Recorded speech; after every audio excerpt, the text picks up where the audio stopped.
কোরআন ভাইরা আমার, আল্লাহ তাআলা বলছেন শিরকের সাথে সম্পর্ক ছিন্ন করতে হবে। শিরক করা যাবে না। ভিন্ন রাজনীতি করা মানে হলো শিরক করা, ভিন্ন রাজনীতি করা মানে হলো শিরক করা। হয়তো বলবেন হুজুর তাহলে আমরা কি করব? আল্লাহ পরামর্শ দিচ্ছেন কে? আল্লাহ পরামর্শ দিচ্ছেন ওয়াজাহিদু ফিল্লাহি হাক্কা জিহাদিহি, তোমরা সবাই ঐক্যবদ্ধ হও। কি হও? ঐক্যবদ্ধ হও, জিহাদ করো ফিল্লাহ। এই জিহাদের মাধ্যমে তোমরা আল্লাহর ওলি হওয়ার সুযোগ পাবে। জোরে বলেন সুবহানাল্লাহ। হুয়াস্তাবাকুম, তোমাদেরকে এই কাজের জন্যই আমি বাছাই করে নিয়েছি, তোমাদেরকে এই কাজের জন্য বাছাই করে নিয়েছি। ওমা জাআলা আলাইকুম ফিদ্দীনে মিন হারাজ, ইসলামের ভিতরে জিহাদ ছাড়া বিকল্প কোনো পথ আর খোলা নাই। অথচ বিগত সরকার জিহাদের নাম শুনলি তেলে বাগুনে জ্বলে উঠতো। জিহাদ হলো ফরজ ইবাদত। জিহাদ কি? জোরে বলুন, জোরে বলুন। জিহাদটা কি? এই জিহাদটা ফরজ করেছেন কে? আল্লাহ। কেন করেছেন জানেন? জিহাদ এই জন্যই ফরজ করেছেন, জিহাদের মাধ্যমে শয়তান দূর হয়, আল্লাহর ইসলাম কায়েম হয়, ডাকাত দূর হয়, ইসলাম কায়েম হয়। ভাইরা আমার, যদি এই বাংলাদেশে আল্লাহর কোরআনের বিধান কায়েম হতো, সন্ত্রাসী থাকতো না, চাঁদাবাজ থাকতো না, ছিনতাইকারী থাকতো না। সকল সন্ত্রাসীর জন্য, চাঁদাবাজের জন্য, ছিনতাইকারীর জন্য বিধান দিয়েছেন কে? আর জোরে বলুন, কে দিয়েছেন? সকল চাঁদাবাজদের জন্য বিধান দিয়েছেন আল্লাহ রাব্বুল আলামিন। সূরা মায়েদার 33 নম্বর আয়াত। জোরে বলুন, কত নম্বর আয়াত?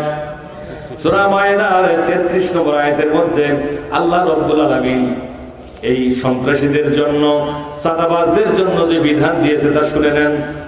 একদিন না একদিন কাজে লাগবে। আল্লাহ পাক বলছেন, আল্লাহ পাক বলছেন ইন্নামা জাযাউল লাযীনা ইউহারিবুনাল্লাহা ওয়া রাসূলাহু ওয়া ইয়াসআউনা ফিল আরদি ফাসাদা আইয়ুকাত্তালু আইয়ুসাল্লাবু আও তুকাত্তাআ আইদিহিম ওয়া আরজুলুহুম মিন খিলাফ আও ইউনফাউ মিনাল আরদ।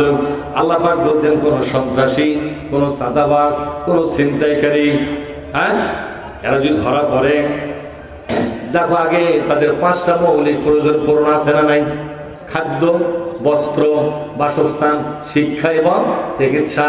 5টা মৌলিক প্রয়োজন যদি পূরণ করা থাকে, তারপরও লোভের বশবর্তী হইয়া, লোভী হইয়া যদি এই অকামগুলো করে, অন্যায়গুলো করে, তখন তাদেরকে বিচারের আওতায় নাও। তবে তার আগে তার প্রয়োজনটা আগে দেখো সে অভাবী কিনা। অভাব যদি হয়, রাষ্ট্রীয় সম্পদ দিয়ে অভাবটা মোচন করে দাও। অভাব মোচন করার পরও যদি সন্ত্রাসী করে, চাঁদাবাজি করে, ঘুষ খায়, দুর্নীতি করে, ছিনতাই করে, এদের জন্য বিধান হলো কি? বিধান দেখে আইন কত্তালু, জনসম্মুখে তাদেরকে কতল করে দাও। কি করে দাও? জোরে কন। জনসম্মুখে কতল করে দাও। বিধানটা আল্লাহর না মানুষের? জোরে বলুন, আল্লাহর না মানুষের? তাহলে এই বিধানকে কিয়ামতের ময়দানে আপনারা কায়েম করবার চাচ্ছেন না? না এখনই কায়েম করবার চাচ্ছেন? এটা কি কিয়ামতের ময়দানের জন্য এই বিধান, না বাংলাদেশের জন্য বিধান? আপনারা কথা বলেন না আপনারা? কোরআনের এই বিধান কি কিয়ামতের ময়দানের জন্য না বাংলাদেশের জন্য? সেটা কবে কায়েম করবেন আপনারা? সেন্টুমিয়ার দল করতে করতে দাঁত বড় বড় দাড়ি মুখলিয়া কিনিয়া জোরে খান, বড় বড় হাজি, বড় বড় নামাজি, বড় বড় তাহাজ্জুদ গুজার, এরা আল্লাহর ইসলাম কায়েমের দল না করে, আল্লাহর ইসলাম কায়েমের সংগঠন না করে তারা ভিন্ন রাজনীতি করে। করে কি করে না? জোরে করে। আল্লাহ পাক বলছেন তাদের আমলনামায় নামাজ থাকবে না, রোজা থাকবে না, হজ থাকবে না, কোনো কিছুই থাকবে না। আল্লাহ পাক বলছেন এই সন্ত্রাসীরা যখন ধরা পড়বে, ছিনতাইকারী ধরা পড়বে, তাদেরকে কতল করে দাও। এটা আল্লাহর বিধান। শুধু তাই নয়, এরপর আল্লাহ তাআলা বলছেন আইয়ুকাত্তালু আইয়ুসাল্লাবু, অথবা শুলে চড়াও। কিসে চড়াও? ধরে বলুন, শুলে চড়াও। শুল ছিলেন নাকি? ওই যে আপনার বিএসআরএফ রড আছে না, বিএসআরএফ রড, কথা বল না কেন? বিএসআরএফ রড দেখছেন? এরকম মোটা রড মাথা করা লাগবে, চোখো খাড়া করে রাখা লাগবে। এলাকার যত বড় ফিল্ড আছে, এই ফিল্ডের দিনের বেলায় এলাকায় এলান করে দেওয়া লাগবে যে আজকে একটা লোকের শুল দেওয়া হবে। পায়খানা রাস্তা দিয়া রডটা ঢুকে দিয়া মাথার চান্দি বন্ধ বের করে দেওয়া লাগবে। বলেন তো, একজন সন্ত্রাসী যদি এই শাস্তি পায়, এর দৃশ্য যদি লক্ষ লক্ষ লোক দেখে, মিডিয়ার মাধ্যমে সারা দুনিয়া দেখবে। বলেন তো সন্ত্রাসী করা তো দূরের কথা, একবারে ছবির কথা মনে হলে 3 জগ পানি খাবে না খাবে না? যখন খাবে না খাবে না? ভাইরা আমার, শুধু তাই নয়, সুর যদি না দাও অথবা একটা ডান হাত কেটে দাও, কি দাও? ডান হাত কাটো আর বাম পাও কাটো কোনাকুনি মুখে।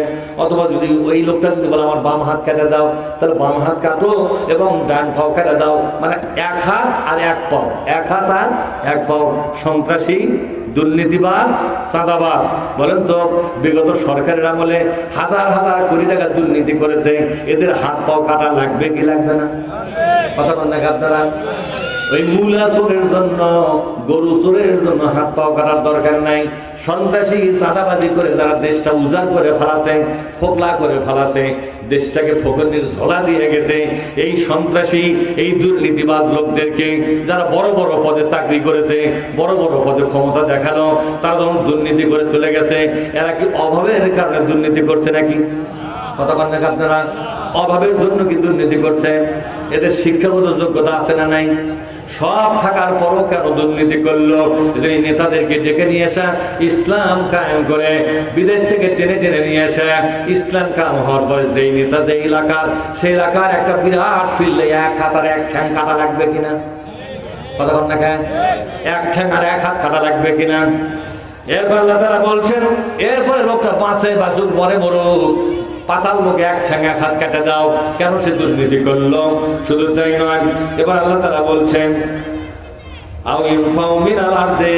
অথবা দেশ থেকে বের করে দাও। দেশ থেকে কি করে দাও? দেশ থেকে বের করে দাও। এটা হলো বিধান। এই দেশে তাদের নাগরিকত্ব থাকবে না, নাগরিকত্ব ক্যান্সেল হয়ে যাবে। এই বিধানটা আল্লাহ তাআলা 1400 বছর আগে কোরআন শরীফের মধ্যে দিয়েছে। আজও কি কায়েম হয়েছে? কথা বলেন নাকি আপনারা? আজও কি কায়েম হয়েছে? ভাইরা আমার, একটা প্রশ্ন করি, 2024 সাল জুলাই এবং আগস্টে জালেম থেকে দেশকে বাঁচাবার জন্য, জালেমের গোষ্ঠীকে বিদায় করার জন্য স্কুল, কলেজ, ইউনিভার্সিটি, মাদ্রাসার ছাত্ররা যেভাবে জীবন দিয়ে গেল, আমরা ছবিতে দেখলাম। পিছনে স্কুল ব্যাগ আছে, তারপর তাদেরকে ব্রাশ ফায়ার করে হত্যা করা হয়েছে, ঠিক না? এই বাচ্চাগুলো, বিশ্বনবী বলছেন, যারা যেভাবে শহীদ হয় জালেমের হাতে, জালেমের জুলুমের প্রতিবাদ করতে গিয়ে কেউ যদি মারা যায় জালেমের হাতে, আল্লাহ নবী বলেছে সে শাহাদাতের মর্যাদা লাভ করলো। কিসের মর্যাদা? কবরে গেলে প্রশ্ন হবে না, পরকালে প্রশ্ন হবে না। জালেমদের জুলুমের প্রতিবাদ করতে গিয়ে যারা মারা যায়, শহীদ হয়ে গেল তারা, আর শহীদদের জন্য কোনো প্রশ্ন নাই, কোনো জিজ্ঞাসা নাই। জান্নাত এবং শহীদ খুব কাছাকাছি থাকে, এবং কিয়ামত পর্যন্ত শহীদরা বেঁচে আছে। সবুজ পাখির মধ্যে ওই শহীদের রূহটা ঢুকে দিয়া জান্নাতের মধ্যে তারা উড়ে বেড়াচ্ছে। কিয়ামতের দিনে যেদিন কায়েম হবে, এই স্কুল ব্যাগ পিছনে নিয়েই কিন্তু তাদের কিয়ামত হবে। এর হাদিস, যেখানে গুলি লেগেছে সেখান দিয়ে রক্ত ফুলকিতে বের হবে, ঘাড়ের মধ্যে স্কুল ব্যাগ থাকবে, হুজুরদের মাথায় টুপি থাকবে। ওই যে শাপলা চত্বরে যে হুজুররা তাদেরকে হত্যা করা হয়েছিল, এই হুজুরদের মাথায় কি ছিল জোরে কোন? টুপি ছিল, হাতে কোরআন ছিল, তাসবিহ করতেছিল, সুবহানাল্লাহ, আলহামদুলিল্লাহ। এগুলো করতে করতে তারা দুনিয়া থেকে জালেমদের গুলিতে ঝাঁঝরা হয়ে চলে গেছে, ঠিক না? আল্লাহ নবী বলেন, যেদিন কিয়ামত হবে এই হুজুররা ওই টুপি মাথা দিয়ে উঠবে, আর যেখানে যেখানে গুলি লেগেছিল সেখান দিয়ে রক্ত বের হতে থাকবে। দুনিয়ার মানুষেরা বলবে, এ লোকটার কপাল দিয়ে রক্ত বের হয়, এ লোকটার কেন হাত ভাঙ্গা, কেন চোখ উপড়ে ফেলানো? সেদিন বলা হবে, দুনিয়ার কিয়ামতের মানুষকে বলা হবে, ও দুনিয়াবাসী শোনো শোনো, এদেরকে ইসলামের জন্য এদেরকে হত্যা করা হয়েছে, এরা জালেমের জুলুমের প্রতিবাদ করেছিল, এই জন্যই তাদেরকে মেরে ফেলা হয়েছে, ঠিক না? বাড়ি জোরে কোন?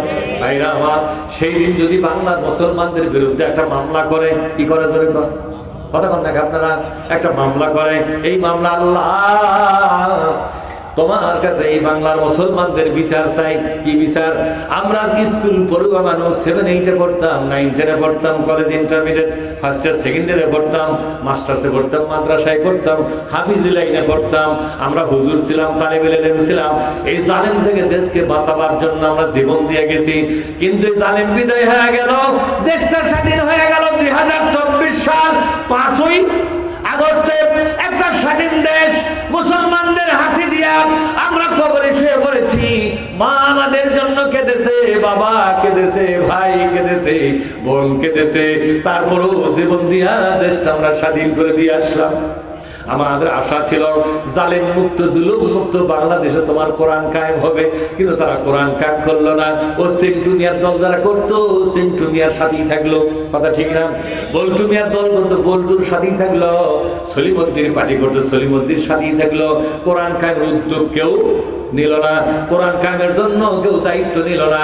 এজন্য বিশ্বনবী মুহাম্মদুর রাসূলুল্লাহ সাল্লাল্লাহু আলাইহি ওয়াসাল্লাম তার ব্যাপারে বিশ্ববাসীর সামনে আল্লাহ পাক একটা মেসেজ দিয়েছেন, শুনবেন সে মেসেজ। وقال الرسول يا ربي إن قوم اتخذوا هذا القرآن مهجورا